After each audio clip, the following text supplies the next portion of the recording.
the Southern African Development Community, or SADC, convened for its annual summit. This year was different. For the first time in SADC's history, the gathering was held within Zimbabwe's parliament. This audacious move, a brazen breach of protocol, set the stage for a series of events that would shake the very foundations of the regional bloc. Zimbabwe's president, desperate to cling to power, orchestrated this calculated power play. By holding the summit within his own country's parliament, he sought to project an image of strength and control. The other SADC leaders, accustomed to neutral ground, found themselves on unfamiliar and uncomfortable turf. They were guests in a house where the host had rewritten the rules of engagement. The air within the Zimbabwean parliament building was thick with tension. SADC leaders gathered under one roof anxiously awaited the opening ceremony. He announced the formation of the Mutapa Investment Fund, a grandiose scheme purportedly aimed at boosting regional development. But the true purpose of the fund was clear: a slush fund for the Zimbabwean president to further enrich himself and his cronies. He declared himself the leader of the Mutapa Investment Fund. This unilateral declaration sent shockwaves through the room. The other SADC leaders, caught off guard by this brazen power grab, could only look on in stunned silence.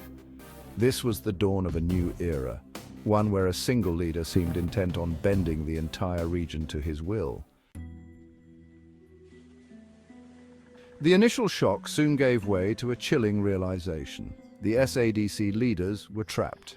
Confined within the walls of the Zimbabwean parliament, surrounded by armed guards, they were virtual prisoners. The message was clear: dissent would not be tolerated. The Zimbabwean president, emboldened by his self-proclaimed leadership of the Mutapa Investment Fund, exerted his newfound influence. He made it clear that attendance at this summit was not optional. Those who dared to question his authority were met with veiled threats and thinly disguised intimidation tactics.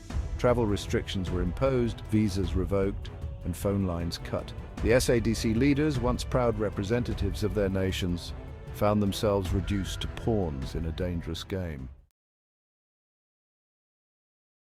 As the summit wore on, a sense of dread settled over the proceedings. The Zimbabwean president's grip on power, once tenuous, now seemed absolute. Whispers of coups past, of military strongmen seizing control and crushing dissent, echoed through the halls. The unmistakable rumble of military vehicles, the clatter of boots on pavement, shattered the tense silence. Armed soldiers, their faces obscured by balaclavas, fanned out across the capital, Harare. Checkpoints were erected and opposition figures were rounded up and detained.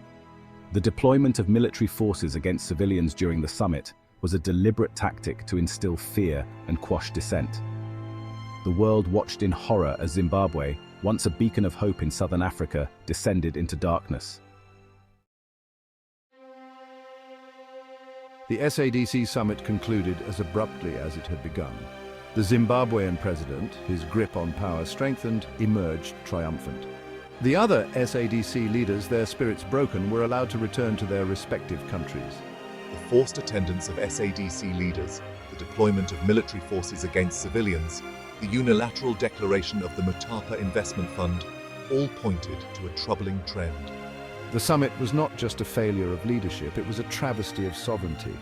The international community condemned the events in Harare. Sanctions were imposed and travel bans were put in place, but the damage was done, and Zimbabwe spiraled further into economic ruin and political repression.